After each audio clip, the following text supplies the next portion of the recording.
की मुरली में बाबा बोले, मीठे बच्चे, बाप से तुम्हें सुमत मिली है।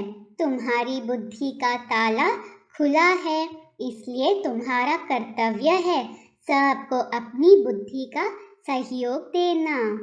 आज का गीत बजा है, आखिर वह दिन आया आज। सभी भक्तों के लिए जरूर कोई दिन आना है। सब भगवान को ही याद करते हैं, बाकी सभी है सीताएं भक्तियाँ, सभी दुखी है। याद करते करते आखिर वह दिन आता है, जबकि बाप आकर हाथ पकड़ते हैं। उनको खिवैया, बागवान, पतित पावन भी कहा जाता है। अब बच्चे जानते हैं, हमने एक का हाथ पकड़ा है, नास्तिक से आस्तिक बने हैं। बाप ने बच्चों को अपना परिचय दे अपना बनाया है वर्षा देने के लिए। बाप से ही वर्षा मिलता है ना।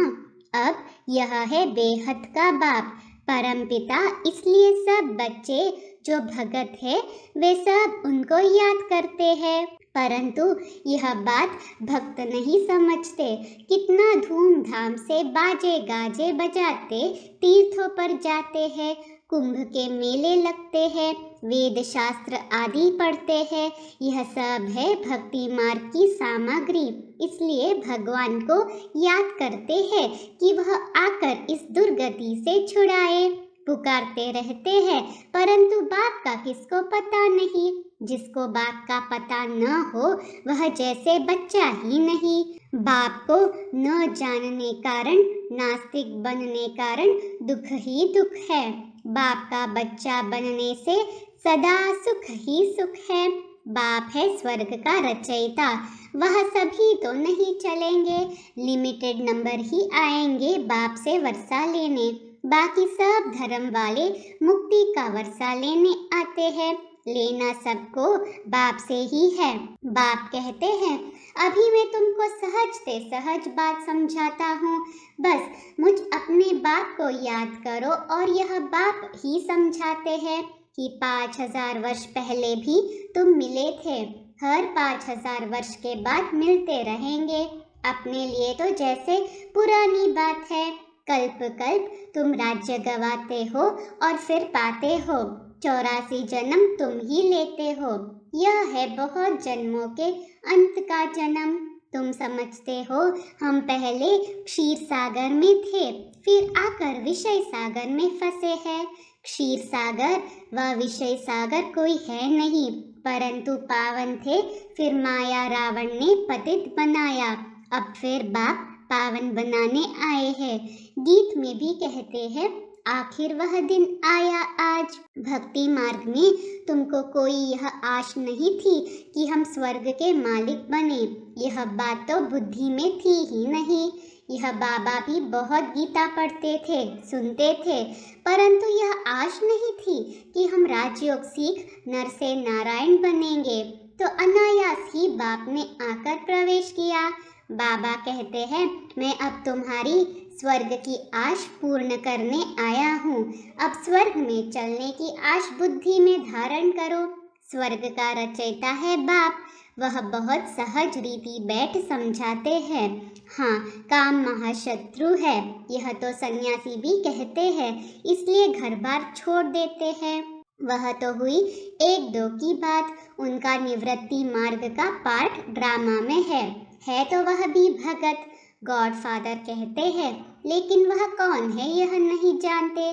फिर कहते हैं, भज राधे गोविंद। किसको भजे? कृष्ण का नाम फिर गोविंद रख दिया है। जो सुना है वह लिख दिया है। भला गोविंद किसको कहे? गौओं को चराने वाला, मुरली सुनाने वाला तो एक बाप ही है भी ह्यूमन गौ की बात। आगे तुम भी कुछ नहीं समझते थे, अभी बाप ने आकर सुमत दी है।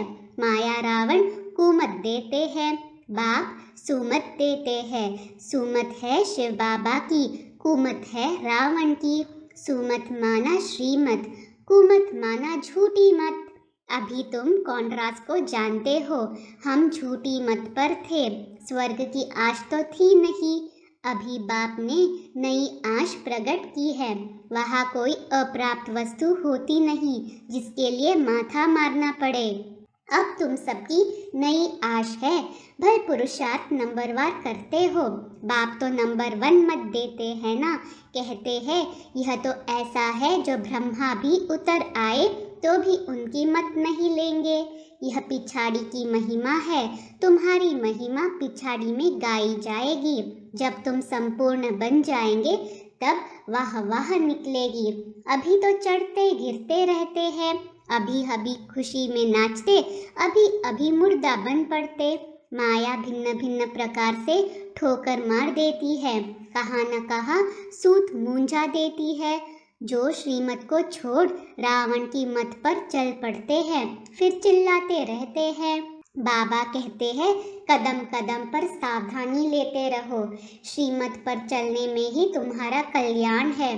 तुम्हारे अंदर बाप ने ही आश प्रकट की है ना कि श्रीमत पर चलने से यह लक्ष्मी नारायण जैसा बनेंगे। जैसे ब्रह्मा बनते हैं ऐसे ततत्वम, यह बात भूलो मत। परंतु माया ऐसी है जो श्रीमत लेने का चांस ही नहीं देती, कहाँ न कहाँ उल्टा काम करा देती है। करके फिर पीछे आकर कहेंगे बाबा हम यह काम कर बैठे, टाइम नहीं मिला जो राय लेवे। अब क्या करे, माया ने तुमको थप्पड़ मारा, इसमें बाप क्या करेंगे। हर बात में कदम कदम पर बड़ी सावधानी चाहिए।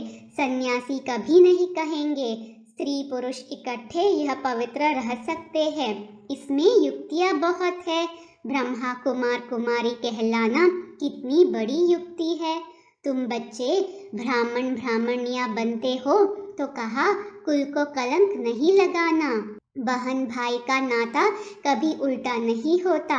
लो नहीं जो बहन भाई आपस में शादी करे, यहाँ तो सब भाई बहन हो जाते हैं। इस पर वो लोग हंसते हैं कि यह फिर कहाँ का रिवाज है, यह तो है ही नई बात। ऐसी राय कभी कोई दे न सके। कोई पूछे तुम बीके हो तो भाई बहन हो गए, तो बुद्धि में बिठाना है क्योंकि सबकी बुद्धि का ताला बंद है। पत्थर बुद्धि है तो तुमको उनकी बुद्धि का ताला खोलना चाहिए। ढेर के ढेर सेंटर्स है, उनमें सभी अपने को ब्रह्मा कुमार कुमारी कहलाते हैं, तो भाई बहन ठहरे ना। वह क्रिमिनल असॉल्ट कर ना सके, इम्पॉसिबल है। यह तो नई रचना है ईश्वर की। वह कहते हैं गीता में तो कभी सुना नहीं है। बाप कहते हैं यह तो मैं तुमको सिखलाता हूँ, फिर तो न शिव बाबा होगा न बीके होंगे। यह ज्ञान प्राय लोप हो जाएगा, फिर कहाँ सुन सकेंगे। अभी मैं तुमको राजयोग सिखला रहा हूँ। जब राजधानी की स्थापना पूरी हो जाएगी तो फिर यह सब खल्लास हो जाएगा। पांडवों ने राजधानी स्थापन की, यह भी शास्त्रों में नहीं है। देवताएं तो थे पावन दुनिया के मालिक, दैत्य है पतित दुनिया के। इन्हों की फिर आपस में लड़ाई कैसे लग सकती। स्वर्ग से नरक में लड़ाई करेंगे क्या। अच्छा भला असुरों और देवताओं की लड़ाई कैसे लगी। जरूर संगम होना चाहिए। वह अपना लश्कर ले आकर लड़ाई करे, हिसाब ही नहीं बैठता। जहाँ असुर है वह देवता कोई है नहीं, जहाँ देवताएं है वह असुर नहीं, तो फिर लड़ाई कैसे लग सकती। कौरवों पांडवों की लड़ाई भी लग न सके। जो श्रीमत पर चलते हैं वह कभी किसको लड़ाएंगे कैसे। लड़ाने वाले हैं मनुष्य। बाप लड़ने व जुआ खेलने की छुट्टी नहीं दे सकते। पांडव कोई मूर्ख थोड़े ही थे जो जुआ खेलेंगे व आपस में लड़ेंगे। बाबा ने समझाया है कि यह बाबा का रुद्र ज्ञान यज्ञ है। अबलाओं पर अत्याचार बहुत होते हैं, विष के लिए कितना तंग करते हैं। बोलो भगवान कहते हैं काम महाशत्रु है, इस पर विजय पाने से तुम स्वर्ग में आ जाएंगे। ऐसे ऐसे समझाने से बहुत जीत भी पाते हैं। फिर उनको देवी कह पूछते हैं, मदद भी मिलती है। मनुष्य तो सुनकर डर जाते हैं कि स्त्री पुरुष इकट्ठे रहते पवित्र रहे, यह हो नहीं सकता। कहते हैं जरूर कुछ जादू है। ऐसे सत्संग में कभी नहीं जाना। शुरू में बच्चियाँ भागी तो वह नाम हो गया है। भट्टी जो बनी तो जरूर भागे होंगे ना। बांधेलियों को बहुत राय मिलती है, इसमें बहादुरी भी चाहिए। गरीब तो समझेंगे कोई हर्जा नहीं, इसके कारण हम स्वर्ग की राजाई क्यों गवाए। यह घर से निकाल देंगे, अच्छा हम जाकर बर्तन मांजेंगी, झाड़ू लगाएंगी। बड़े घर वाले तो ऐसे छोड़ न सके। शुरू में तो बच्चों का पाठ था, गरीबों के लिए बहुत सहज है। बाबा कहते हैं बाबा के पास आएंगे तो पहले झाड़ू आदि लगाना सब करना पड़ेगा। माया के तूफान भी जोर से आएंगे, बच्चे याद पड़ेंगे, इसलिए खबरदारी चाहिए। पहले नष्टो मुहा बनो तब है बात। शिव बाबा को मत देनी पड़ती है। ज्ञान मिला है, कपड़ा कैसा भी पहनो, हर्जा नहीं है। बाप तुम्हें नैनों पर बिठाकर स्वर्ग में ले चलते हैं। साजन पिछाड़ी सजनी जाती है तो मटकी में ज्योति जगाते हैं। बाप आते ही है सबको गुल गुल बनाकर ले जाने। प्योर तो सभी बनेंगे। पापों का बोझा सिर पर है तो हिसाब किताब अंत में चुकतू कर जाना है। इसके लिए तुम याद में रहने की इतनी मेहनत करते हो। जो नहीं करते वह ऐसे ही थोड़े ही मुक्ति में जाएंगे। कयामत के समय खूब सजा खाकर फिर मुक्ति धाम में चले जाएंगे। आत्मा का तो स्वधर्म है साइलेंस। हम अशरीरी हो बैठते हैं, इन कर्मेंद्रियों से काम नहीं लेते हैं, चुप हो बैठ जाते हैं। परंतु कब तक? आखिरी कर्म तो करना है ना। साधु संत आदि कोई को भी यह पता नहीं है कि आत्मा का स्वधर्म ही साइलेंस है। सन्यासी लोग शांति को ढूंढने जाते हैं। बाबा कहते हैं शांति तो तुम्हारे गले का हार है, फिर हम जंगल में क्यों जाए, हम कर्मयोगी हैं। बाबा कहते हैं मुझे याद करो तो विकर्म विनाश होंगे, फिर स्वर्ग को याद करो। 63 जन्म भक्ति की घमसान ने हैरान कर दिया, अभी तुमको सब हंगामों से छुड़ा दिया है। बाबा का डायरेक्शन मिलते हैं कि अब अशरीरी बनो क्योंकि तुमको मेरे पास आना है, फिर तुमको स्वर्ग में भेज दूंगा। इसमें हंगामे की कोई बात ही नहीं। भक्ति मार्ग में तुमने धक्के खाए सो तो फिर भी खाने पड़ेंगे। सबको पुनर्जन्म लेते लेते तमो प्रधान बनना ही है। आज का वरदान है बाप की समीपता के अनुभव द्वारा स्वप्न में भी विजयी बनने वाले समान साथी भव। स्लोगन है सदा निर्विघ्न रहना और सर्व को निर्विघ्न बनाना, यही यथार्थ सेवा है। अनमोल ज्ञान रतन दादियों की पुरानी डायरी से। अपने निश्चय में स्थित हो, अपनी कल्प पहले वाली नोंद को बनाना है। ऐसे नहीं कि नोंद अनुसार निश्चय करना है। कई समझते हैं कि यह ज्ञान तो मेरे भाग्य में ही नहीं है, ऐसा नोंधा हुआ है, लेकिन नहीं, यह निश्चय अवश्य रखना है कि मेरे भाग्य में नोंद है। पुरुषार्थ करके अपनी प्रारब्ध बनानी है, क्योंकि विराट फिल्म अनुसार बनी हुई तो है, लेकिन पुरुषार्थ से इस बनी को बनाना है। बनी सिद्ध ही तब होगी जब बनी को मालिक बनावे। बनी हुई को आगे से ही समझ खड़ा नहीं हो जाना चाहिए, लेकिन पुरुषार्थ से जो प्रारब्ध सिद्ध होती है उनको ही प्रारब्ध समझना चाहिए। यही ज्ञान है।